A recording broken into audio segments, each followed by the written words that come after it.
तक एक अधिकारी आके खड़ा नहीं है, उन्होंने फैक्ट्री को नहीं बोला कि पानी डालो और ये इसका इलाज करो।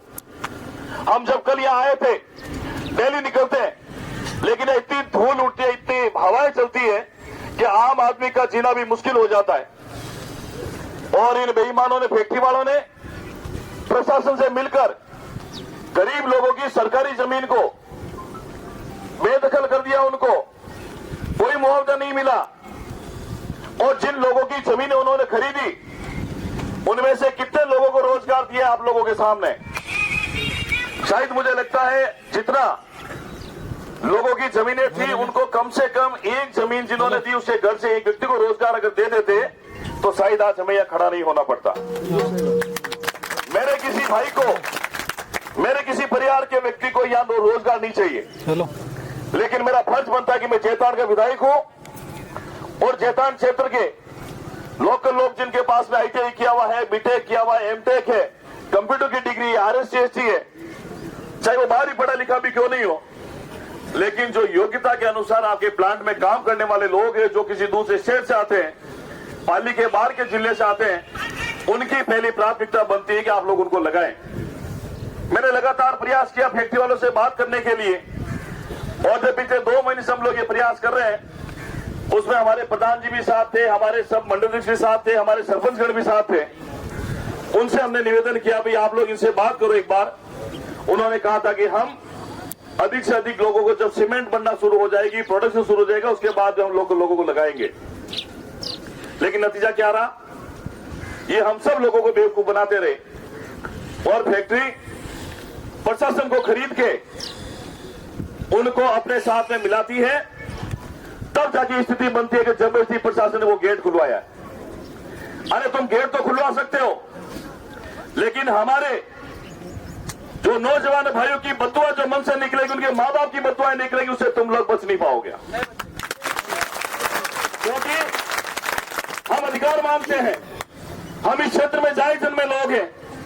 क्या रोजगार की बात करना भी लोकतांत्रिक तरीके से नहीं हो सकता क्या?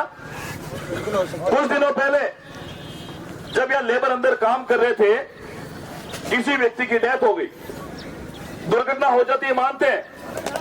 उसके बाद में कुछ लोगों ने यह उपद्रव किया, उसके बाद में भी निर्दोष लगभग सैकड़ों लोगों के खिलाफ में पुलिस ने जबरदस्ती फैक्ट्री वालों के साथ मिलकर मुकदमा दर्ज करवा दिया।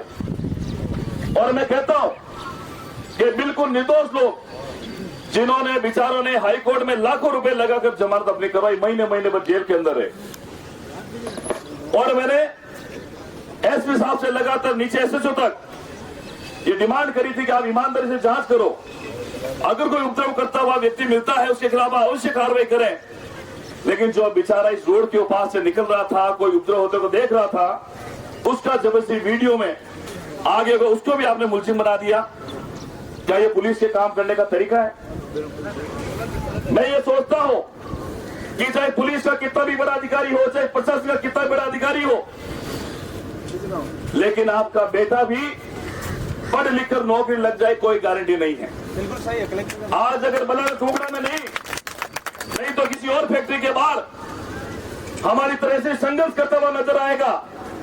अगर आपने आज मजदूरों का साथ नहीं दिया, क्षेत्रवासियों का, ग्रामीणों का साथ नहीं दिया, तो हमने हर बार आपसे निवेदन किया, हर बार आपसे बात करी।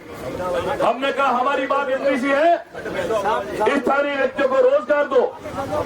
जितने लोग फैक्ट्री में काम करते हैं 75% के आधार पर आप रोजगार दो, और रोजगार देने के बाद में लिखित में हमसे समझौता कर लो। हमें यहाँ आने की कोई आवश्यकता नहीं रहेगी। लेकिन आपकी हठधर्मिता के कारण, आपके तानाशाही रवैये के कारण आज इस क्षेत्र की जनता को परेशान होकर आपके सामने खड़ा होने का मौका मिला। मैं समझता हूं कि महात्मा गांधी जी ने अहिंसा की लाठी के दम पर 1947 में भारत को अंग्रेजों से आजाद कराया था। क्या इन चंद फैक्ट्री वाले टुकड़ों से हम लोग संघर्ष नहीं कर सकते, लोहा नहीं ले सकते क्या? इसलिए मेरे भाइयों, किसी प्रकार के प्रशासन की लाठी से डरने की आवश्यकता नहीं है। प्रशासन में हिम्मत होगी तो पहली लाठी अविनाश गहलोत के ऊपर चलेगी। किसी प्रकार से डरने की आवश्यकता नहीं है। आप हटाइए हमें यहां से। हम जहां अवसर मिलेगा दोबारा बैठेंगे, दोबारा इनके साथ में खड़े होंगे। मजदूर भाइयों के हक के अधिकार की बात करना भी गुनाह हो गया। अरे बहुत आए बहुत चले गए, ना प्रशासन से कभी जनता डरी है, ना हम लोग कभी डरने वाले हैं। अब राजकार्य में बाधा का मुकदमा लगाना, अब रोड जाम का मुकदमा लगाना, आप फैक्ट्री के साथ में मिलकर हमारे ऊपर जितना अत्याचार करना वो कर लेना, लेकिन आने वाले समय में आपको झुकना पड़ेगा इन मजदूर भाइयों के हक में। हमें और कुछ नहीं चाहिए। जिन लोगों की जमीनें लिए उनके परिवार से एक एक व्यक्ति को रोजगार मिले, जेतान क्षेत्रीय स्थानीय व्यक्तियों को योग्यता अनुसार रोजगार मिले, और जिन लोगों के खिलाफ में पुलिस ने जबरदस्ती मुकदमा दर्ज किया था, निर्दोष लोगों के मुकदमे वापस हो। 3 मांगे हम आज आपसे कर रहे हैं, उसके अलावा चौथी हमारी कोई मांग नहीं होगी। इन 3 मांगों पर मैं आपसे निवेदन करता हूं कि आप आकर उनसे बात करिए। जो भी आपका फैसला होगा, इस जाजम पर हमारी मजबूरी होगी और फैसला में मंजूर होगा। इससे डरने की आवश्यकता नहीं है। लाठी के दम पर आप कुछ भी कर सकते हैं, लेकिन हमारी जो आत्मा की आवाज उसको आप लोग दबा नहीं सकते हो। आजादी के लिए भी सैकड़ों लाखों लोगों ने कुर्बानियां दी थी। आज अगर हम शहीद हो जाएंगे तो हमारी आने वाली पीढ़ी हमें याद करेगी कि हमारे पुरखों ने हमारे लिए कुर्बानियां दी थी। किसी से डरने की आवश्यकता नहीं है, किसी से डरने की आवश्यकता नहीं। हम बैठेंगे वहां, इसलिए आप गाड़ियां ले जाओ, हमारी ले जाओ, आप हिम्मत आप ले जाओ, हम यहां बैठेंगे, ये गेट नहीं छोड़ेंगे। ले जाओ आप, अगर कानून को हाथ में लेकर, एक तरफ पुलिस कहते हैं कि कानून को हाथ में नहीं लेना, और दूसरी तरफ आपकी क्या मजबूरी हो गई फैक्ट्री वालों के साथ मिलकर हमारी गाड़ियों को हटाने की। कितना आप लोगों के साथ में क्या ऐसा समझौता हुआ, क्या मजबूरी हो गई आपकी। आप इधर उधर घूमते रहे, लेकिन एक व्यक्ति भी आकर, एक अधिकारी भी आकर मजदूर भाइयों के साथ में, या प्रधान जी बैठे, सरपंच लोग बैठे, उनके साथ में बातचीत करने की आप लोगों के अंदर हिम्मत नहीं हुई। आप आकर बात करते, आप यहां हमसे बात करते, भाई क्या मुद्दा है, क्या आपकी जानकारी में नहीं था। 1 महीने पहले हमने आपको बता दिया था, फैक्ट्री को बता दिया, प्रशासन को बता दिया, लेकिन उसके बावजूद आपने आप जबरदस्ती करने का प्रयास किया। आप कर लो, कोर्ट से छुड़ा देंगे। पहले भी पुलिस की तानाशाही रवैये के कारण बेचारे निर्दोष लोगों को 101 ने पाबंद करने का नाटक किया। इन्हीं एसडीएम साहब ने उनको फटकार के भगाया और पूछा कि इनका जुर्म क्या है, जो किस जुर्म में पाबंद किया था। ये पुलिस उनके पीछे दुम हिलाकर घूमती रही। ऐसा पुलिस के कारनामे, इसलिए किसी से डरने की आवश्यकता नहीं है। आप ट्रेन में ले जाओ, हमारी गाड़ियां हम छुड़ा लेंगे, पैदल चलना पड़ेगा, पैदल चलेंगे। लेकिन मुझे अफसोस होता है इस बात पर कि अधिकारी आए, लेकिन हमारी जाजम पर आकर उन्हें बात करने की हिम्मत नहीं, हमसे कोई बातचीत नहीं करी। ऐसी क्या मजबूरी हो गई, ऐसी क्या मजबूरी हो गई कि आपने फैक्ट्री से साठगांठ कर ली। और मेरा खुला चैलेंज है इन प्रशासन के अधिकारी के ऊपर, इन्होंने फैक्ट्री से साठगांठ करी, तब जाके इन्होंने ये गेट खुलवाया है। अगर आप जनता के साथ में होते, अगर हमारे साथ में होते, तो कम से कम पहले आप आकर हमारे साथ बात करते। लेकिन आपने वहां जाकर फैक्ट्री का गेट खुलवाया। मैंने विधानसभा में भी कहा था कि फैक्ट्री वाले प्रशासन को जवाई राजा की तरह रखते हैं, इसीलिए आज ये परेशानी पैदा हुई है। और मुझे अफसोस के साथ कहना पड़ रहा है कि अधिकारी राज के नशे में, इनको पता नहीं कि 6 महीने बाद में हमारी सरकार आने वाली है। किसी को डरने की आवश्यकता नहीं है। आज हमारी बात ऊपर तक पहुंच रही है। ना हम अपने से लड़ रहे, ना किसी और से लड़ रहे, हम तो हमारे अधिकार के लिए लड़ रहे। हमने ऐसा कोई गुनाह नहीं किया जिससे पुलिस को इस प्रकार की कार्रवाई करने के लिए मजबूर होना पड़े। हमने शांतिपूर्ण तरीके से सुबह आकर जब इनसे निवेदन किया कि हम हमारी मांग को वाजिब तरीके से रख रहे हैं, आपका इतना फर्ज बनता है कि आप मैनेजमेंट से बात करें, मैनेजमेंट से बात करके हमारी समस्या को सुने। ना फैक्ट्री वाला एक भी व्यक्ति आया, ना पुलिस का व्यक्ति एक भी आया, ना प्रशासन का एक भी व्यक्ति आकर हमसे बात करने के लिए जाजम पर आने का प्रयास किया। क्या समझे भाई इनको? आप लोगों ने पुलिस लगा दी। क्या पुलिस हम लोग डरने वाले हैं? क्या पुलिस के मुकदमों से हम लोग डरने वाले हैं? कभी नहीं डरते हम लोग आपसे। अगर इतनी हिम्मत है, खाकी वर्दी उतार के आओ, एक बार हमारा सामना करो, फिर आपको पता लगेगा। एक बार हम मजदूर भाइयों के लिए लड़ रहे हैं, हम हमारे क्षेत्रवासियों के लिए लड़ रहे हैं। हम नहीं, हम लोग नहीं, एक मिनट, हम लोग हमारे भाइयों के लिए लड़ रहे हैं और मैं समझता हूं कि जितना आप लोग मजबूती रखोगे, अभी तो कुछ नहीं हुआ है, ये सारे पैतरे आजमाएंगे, ये जितना प्रशासन दबाव डालेगा उतना डालेंगे, हो सकता है कि लाठीचार्ज भी हमारे ऊपर कर दे, लेकिन मैं समझता हूं ये महाराणा प्रताप की धरती है, पन्ना धाय की धरती, अगर यहां से एक भी व्यक्ति हट गया उसके बाद में कभी ये लोग हमें इकट्ठे नहीं होने देंगे। अगर अपनी रगों में महाराणा पृथ्वीराज चौहान का खून है, अगर वीर सावरकर का खून है, अगर माता लक्ष्मीबाई का खून है, मैं समझता हूं कि इस स्थान से हटने की आवश्यकता नहीं है। पुलिस अपना काम करेगी, क्योंकि फैक्ट्री वालों ने इनको कह दिया है कि हमारा काम धंधा बंद हो रहा, ऊपर तक रिपोर्ट नेगेटिव जा रही है बॉम्बे तक, इसलिए तुरंत फरमान साहब इनको हटवा दीजिए। हमारा तो काम इतना सा है कि हम हमारे अधिकारों के लिए लड़ रहे हैं और आखिरी सांस तक लड़ेंगे, किसी को डरने की आवश्यकता नहीं। पुनः आपसे निवेदन करता हूं, ये जगह छोड़कर जाने की आवश्यकता नहीं है। अगर जरूरत पड़ी और आपने अगर इस प्रकार का व्यवहार किया तो आमरण अनशन भी हमारे पास ऑप्शन तैयार है, इसकी सारी जवाबदारी प्रशासन की रहेगी। ये प्रशासन किसी प्रकार के मुकाबले में नहीं है, जितना आपसे होता है आप लोकतांत्रिक तरीके से अपनी कार्रवाई करें, कानून के साथ तरह की कार्रवाई करें। लेकिन मुझे बड़ा अफसोस हो रहा है कि ऐसे अधिकारी फैक्ट्री वालों के साथ मिलकर आज हमारे ऊपर अत्याचार करने का प्रयास कर रहे हैं। आप जब हम सुबह आए थे पूरे गेट दोनों बंद कर दिए, लेकिन पुलिस ने, प्रशासन ने अपने सिपाहियों को बुलाकर आज ये गेट खुलवा दिया। और मुझे लगता है इससे बड़ा दुर्भाग्य राजनीति में लोकतंत्र का नहीं हो सकता है, जहां अधिकारी लोग, जहां हम समझते नहीं है अवैध बजरी के कारोबार में पुलिस अगर शामिल नहीं होती तो एक ट्रैक्टर भी, एक डंपर भी अवैध नहीं निकलता यहां से। और इतनी चोरियां होती है जेतन क्षेत्र के अंदर, और इनके कारण अगर इनको पता है लेकिन फिर भी ये कार्रवाई नहीं करते। चोरी के हर दूसरे 30 दिन मुकदमे होते हैं, लेकिन ये चोरी का सामान बरामद नहीं करते, और जो चोरी में चोर भी नहीं पकड़े जाते, और कभी पकड़े भी जाते तो सामान उस पीड़ित को नहीं मिलता है।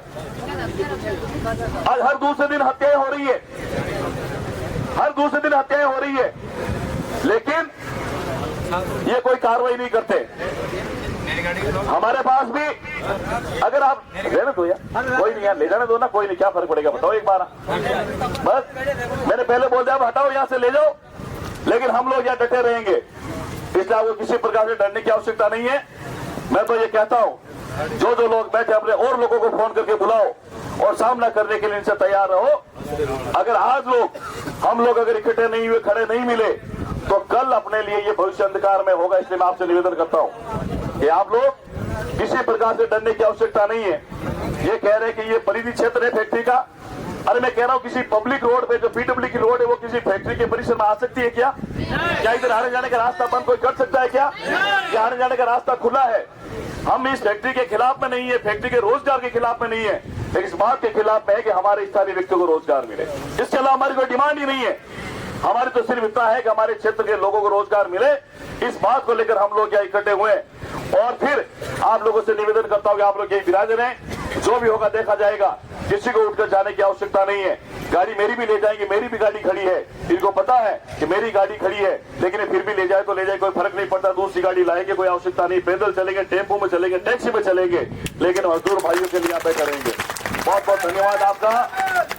यहाँ किसी का नारा नहीं लगाया भाई, ये किसी जाति का नहीं है, इसके पार्टी का नहीं है, किसी गांव का नहीं है, अपने जैतान विधानसभा क्षेत्र के लोगों को अधिकार बनता है, इसलिए इनके हक के लिए खड़े हैं। या 5 गांव की प्राथमिकता है, उसके बाद जैतान विधानसभा क्षेत्र के लोगों की प्राथमिकता है, उसके बाद में नहीं मिलता तो आप किसी और जगह से ले लो, हमें कोई एतराज नहीं है। आप अभी पहले हमारे से भाई ओम जी ने ठीक कहा था, यहाँ पूरा माइंस हमारा, पूरी रोडें हमारी, आज जिस कैपेसिटी के टन निकलते हैं 70 से 80 टन के ज्यादा निकलते हैं। आज को देखो इस रोड की, बला टुकड़ा रोड की हालत क्या हो गई, राबड़ियावास जाने वाली रोड की हालत क्या हो गई, बलूपरा से जो रास जाता उसकी रोड की हालत क्या हो गई।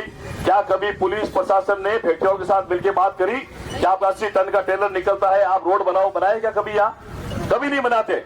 लेकिन जब भी मजदूरों को दबाने की बात होगी, जब भी क्षेत्र के लोगों को दबाने की बात होगी, हमारे सामने फैक्ट्री से पहले ये भ्रष्ट लोग खड़े होंगे जो आज हमारे सामने खड़े। इसलिए मैं तो कह रहा हूँ कि कोई डरो मत, डरने की जरूरत ही नहीं है। हम सब लोगों को मजबूती के साथ में खड़ा होना है, और ये उठा भी दे तो कल के घर के बाहर जाके बैठ जाना।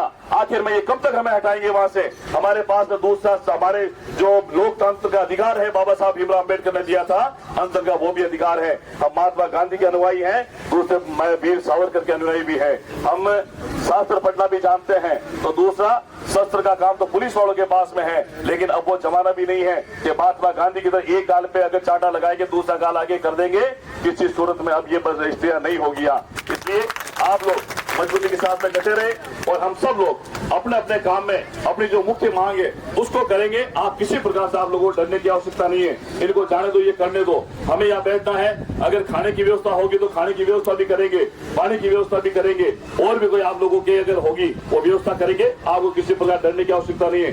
कानून हम हाथ में नहीं लेंगे, कानूनी तरीके से अपना काम कर रहे हैं, और हम जितना भी है हम यहाँ बैठे रहेंगे ताकि प्रशासन आए, फैक्ट्री वाला आए, हमसे बात करे, हमारी वाजिब मांगों पर वो हमसे बात करे, ताकि हम लोग उनके साथ में रहकर क्षेत्र के लोगों के हितों की हम लोग बात कर सके। बहुत बहुत धन्यवाद।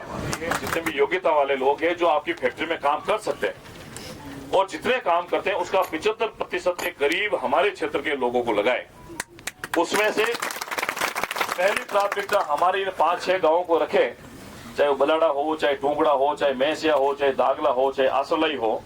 ये जो 5-7 गांव हैं इनकी प्राथमिकता पहले, उसके बाद में जो हमारे विधानसभा क्षेत्र के जो लोग हैं, और वो ऐसे व्यक्ति जिनके खिलाफ को पुलिस में मुकदमा नहीं हो, जिनके खिलाफ वो क्राइम रिकॉर्ड नहीं हो, ऐसे व्यक्ति की हम लोग सिफारिश करते हैं। जो फैक्ट्री के अंदर रहकर पंगा करता है उसका हम कभी सपोर्ट नहीं करते। पहले तो हमारी 75% मांग है स्थानीय व्यक्तियों को। एक जो साहब हमारा लगभग 3-4-6 महीने हो गए, कालू कितना टाइम लिया? 3 महीने हो गए, नहीं 3 महीने ज्यादा हो गए शायद है, 4-6 महीने, साल भर हो गया। यहाँ इस फैक्ट्री के अंदर कोई तोड़ फोड़ हुई थी, एक कोई लेबर की डेथ हो गई थी, उसके बाद में उस लेबर के साथियों ने कोई तोड़ फोड़ करी। उसमें हमारे लोग काम कर रहे थे, उन्होंने देखा तो कैमरे तो लगे हुए, कैमरे में अगर कोई हमारे यहाँ तो क्या जैसे भी आती तो भी 50 लोग इकट्ठे हो जाते, तो वो तो मर्डर हुआ था या हत्या हुई थी या वो मौत हो गई थी, उसको देखने को कोई था। उसके खिलाफ में उसके बाद जो उपयोग हुआ था उसमें निर्दोष लोगों के खिलाफ में फैक्ट्री वालों ने पुलिस वालों के साथ मिलकर मुकदमे दर्ज कराए। तो उसमें जो निर्दोष है उनके खिलाफ में जो मुकदमों को वापस लेने के लिए भी इसमें मांग में 2 नंबर पे लिखा हुआ है, निर्दोष लोगों के खिलाफ जो मुकदमा दर्ज कर उनको वापस लिया जाए। बात सही है कि नहीं है? जिन लोगों ने कोई आग लगाई, तोड़फोड़ करी, मारपीट करी या फैक्ट्री को नुकसान पहुंचा, उनके खिलाफ हम नहीं कहते कि वापस लो, उनके खिलाफ कार्रवाई करो। लेकिन जो वाकई में निर्दोष है उनके खिलाफ मुकदमा वापस लो, दूसरी मांग हमारी ये।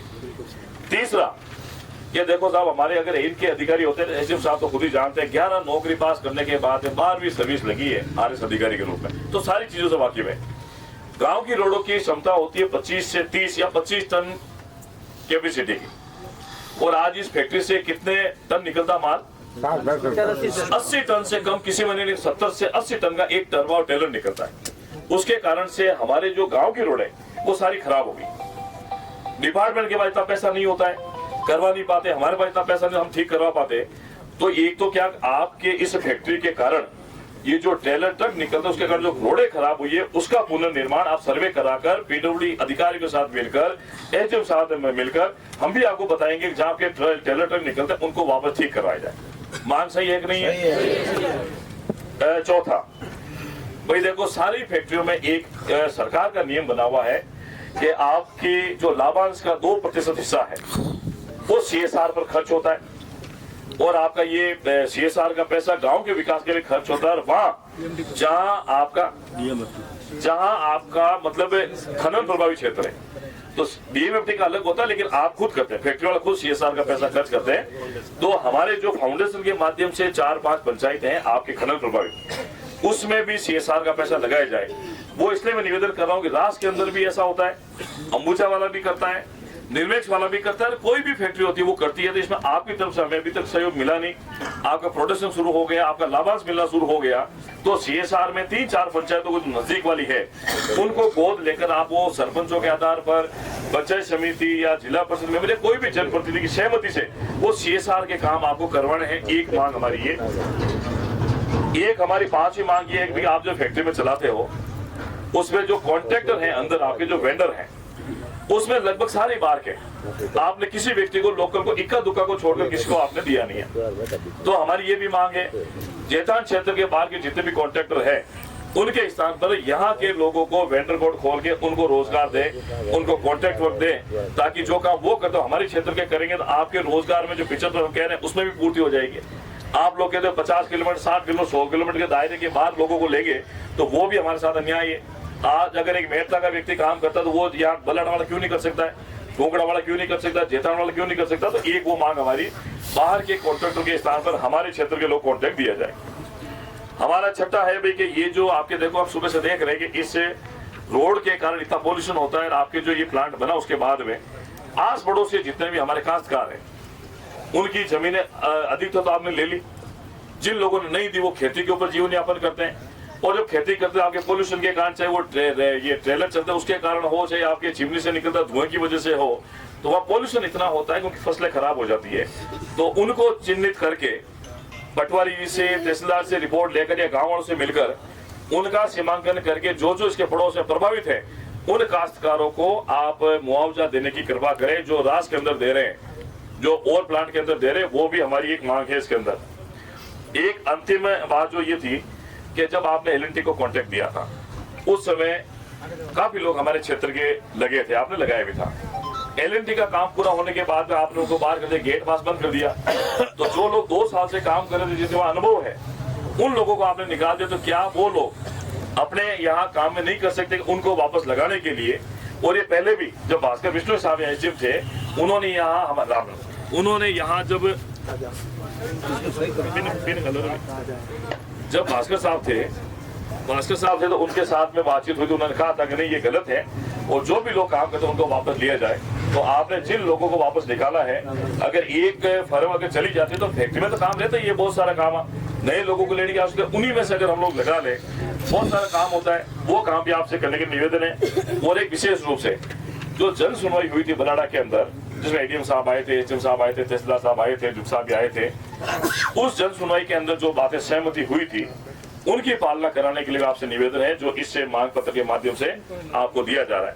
हमारी तो बस ये छोटी सी मांगे हैं 7 और 1 8, बाकी सारी बातें लगभग सबकी समान रूप से, सब ग्राम पंचायतों की समान रूप से ये जो 7 8 मांगे हमने बताई, ये सारी हमारे क्षेत्र के लोगों की भावना है। ये सिर्फ मेरी नहीं, मैं इन सब की बात बता रहा हूँ। सारे लोग एक साथ बोलेंगे तो सुन नहीं पाएंगे, इसलिए सबकी बात को रखने का मेरा अधिकार था, वो मैंने आपसे निवेदन किया। तो यहाँ हमारे एसडीएम साहब हैं, हमारे जो प्लांट के अधिकारी हैं, उनसे मेरा हाथ जोड़कर निवेदन है, बहुत ही विनम्र शब्दों में आपसे निवेदन है कि हमारा ये जो आज का धरना था इन्हीं बातों को लेकर था। ये बातें आपसे हमने निवेदन कर दी। आप और आप श्रीमान विराजे हमारे भले बिना पूछे इस मांग पत्र अगर आप स्वीकार कर लेंगे तो हम अभी 5 मिनट में यहाँ से धरना खत्म करके चले जाएंगे। इसके अलावा हमारी कोई दूसरी मांग नहीं है और हमारा कतई इरादा नहीं है कि हम आपके खिलाफ में रहे या यहाँ से फैक्ट्री को नुकसान पहुंचे। फैक्ट्री लगेगी तो रोजगार के साधन बढ़ेंगे, लोगों को रोजगार मिलेगा, लोगों का भरण पोषण भी होगा। लेकिन जब फैक्ट्री लगने के बाद भी हमें वो सुविधा नहीं मिलती तब थोड़ी पीड़ा होती है, पीड़ा होती तब हमें यहाँ आना पड़ता है। बाकी आज की तारीख में जितने लोग बैठे हैं उसमें से बेरोजगार तो कुछ लोग होंगे, कुछ लोग अपने परिवार के लोगों के लिए आए हैं, क्षेत्र के लोगों के लिए आए थे कि नहीं हम लोग वहाँ जाएंगे तो हमारे क्षेत्र का एक व्यक्ति भी लगेगा तो उसके पीछे 5 लोगों का भरण पोषण होगा, पालन पोषण होगा। तो मेरा आपसे एक बार पुनः निवेदन है कि आप इस बात को सहमति व्यक्त करें, आप चर्चा करें, जो भी फैसला हमारे सामने करें ताकि सब लोगों को पता लगे भाई हमने जो बात करी सबके सामने करी। आप सब लोग अपने आप शांति से सुने। अभी हम एचएम साहब को ये ज्ञापन दे रहे उसमें वही बातें जो मैंने आपसे निवेदन किया था और उस बातों पर सहमति के आधार पर अभी हम आपसे बात करेंगे। बहुत बहुत